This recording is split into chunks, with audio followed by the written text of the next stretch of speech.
life, there's three things. There's our ability to choose what we're focused on, to commit, to get a result, to put all our intention and focus into something. There's our ability to do the right things, to have the right strategy, to execute.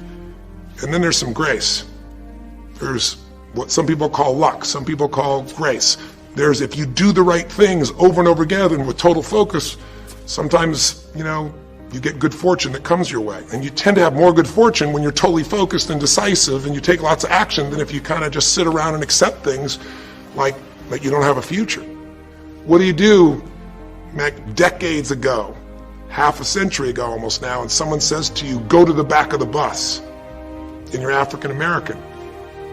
One woman just decided, you know what? You can't take my dignity from me. I can only give that up, and I don't choose to give it up. And I will not go back to the bus. The answer is no.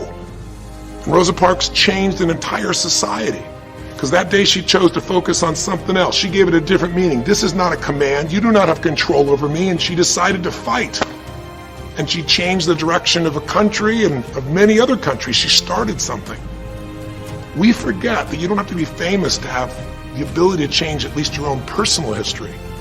Change the direction we go in our life. We have the power to choose, even if you haven't before. You can finally say, no more, I won't put up with that, within myself or from anybody else. And here's what I'm going to do differently. That's where the breakthroughs really start to happen.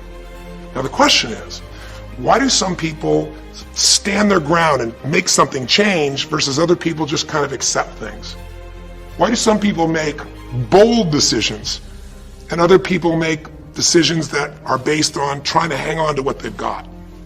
Well, that's a more complex question to answer than we might have in a few minutes in this one session, but it is one that I've spent my life studying, because when you can change your decisions, you can change your life. When you can change the force that controls your decisions, you can change anything in your life. At some level, we have certain beliefs and values. But if I was going to make it simple, I'd say there's two things that determine your choices. The first thing is the state of mind and emotion you're in at that moment. Think about it. Have you ever snapped at somebody and had nothing to do with them? It was just the state you're in, right? You were frustrated, you were pissed off about something, and in that state of mind, whatever they said got interpreted through that state, and you made up a meaning like they were an irritant or they were interrupting you. They weren't. You probably feel bad afterwards. When we get in the wrong state, we make the wrong decisions. When you get in a strong, empowering state, you'll make a better decision. Learning how to direct your state is a big part of what my work is with people, and it's a big part of what I do in my seminars. But the other thing that affects your decisions would be what I would call your story or your blueprint. We all have kind of a story about how our life is supposed to be. It comes from a set of life experiences, interpretations. Some people think life is all about getting theirs. Some people think life is about growing and contributing. Some people think life is about making judgments. Some people think life is about saving other people's lives. Some people think life is about being successful. Some people think God is the basis of everything, and the way to know God is to go through life in a very specific way with a set of rules, and they follow it. And that's what they believe. Whatever your story is, whatever your blueprint is just another way of saying whatever you believe is how your life is supposed to be, at some level, we either follow that blueprint or we fight it. If we follow it or we fight it, we're going to find that we're going to bump into things in life where life isn't always the same as we expect it to be or think it should be. And that's where we start to experience stress. When you make love, do you breathe in unison while you're making love? And invariably the guy would go, huh? And I'd say, let me explain. You're here telling me about all these things you're upset with each other about. And you can talk about these things till you're blue in the face, but the real problem is you don't feel connected, you don't feel loved. And I said, you don't have that feeling of total oneness with each other. And talking more about this is not going to change it.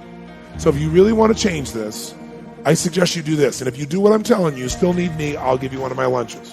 So here's what I want you to do. I want you to go home and I want you to make love for an hour and a half minimum. And while you're doing it, I want you to breathe in unison the entire time with each other.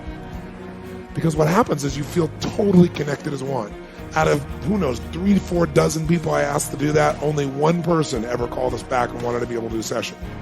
Because the bond is there. So try it. Not now, later this evening. Plus, the great thing about mirroring somebody's breathing, it's very subtle.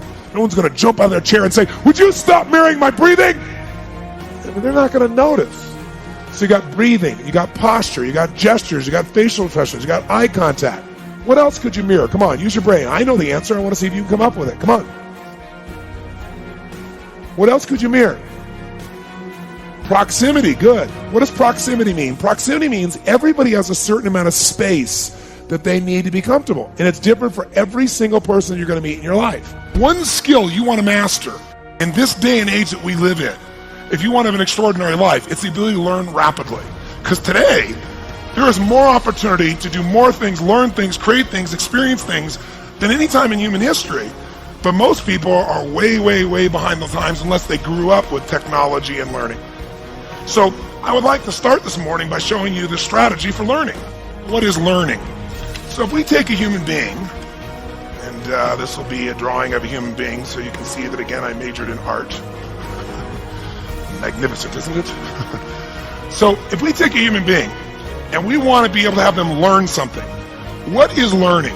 Well, learning is the creation of, and here's the key word, of a relationship. Whenever you learn something, all you're really doing is creating a relationship between two things. So if I want to learn something, say, how do I learn this? It's not figuring things out. That's how most of us think of learning. Learning is not figuring things out. Learning is the creation of a relationship between two things. Something you already know, the known. Something you already know, it's in your head already, you understand it.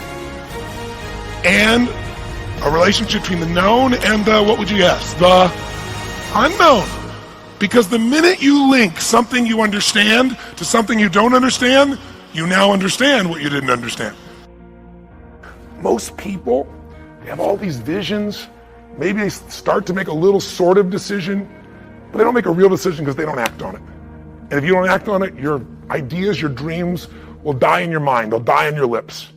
And think about it. Most people in North America, around the world, the Western world, are they truly fit, strong, and healthy? Do they truly have a relationship that's totally passionate? Do they love their work? Are they economically free? The vast majority, you and I both know the answer is no. If you want to be like most people, then what you got to do is figure out how to survive.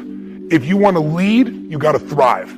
And you have that capability, and you're probably already doing it. I'm probably speaking to the choir to some extent. If you're still watching this right now, you've turned me off as a raging maniac who's on a rant, because that's what I am. I'm on a rant right now. A rant to call to your soul to say, no matter how great life is, take it to the next level.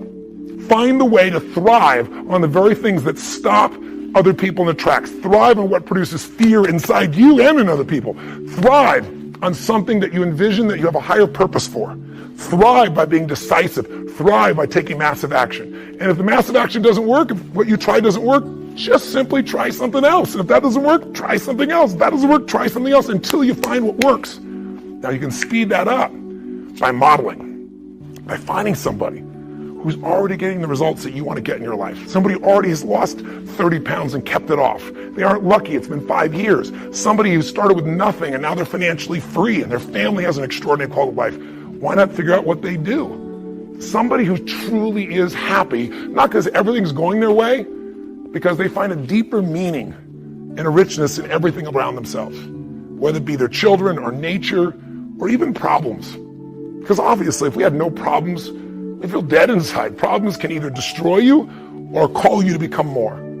If you look at the biggest challenges in your life, if you brought certainty to it, if you brought a vision beyond the problem, if you made some decision of what you're going to change, even if you didn't know how, and if you took immediate action with enough intensity, massive action, you probably found the cure-all.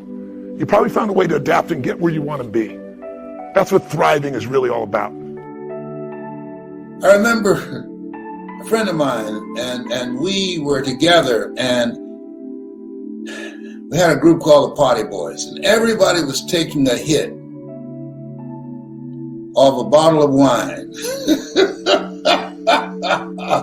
And some were shooting up with heroin.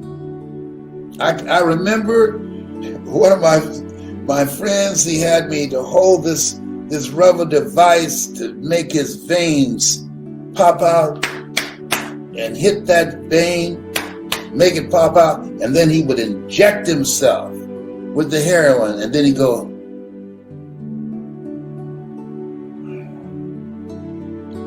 and next person standing behind me said, "You next?" And I said, "No."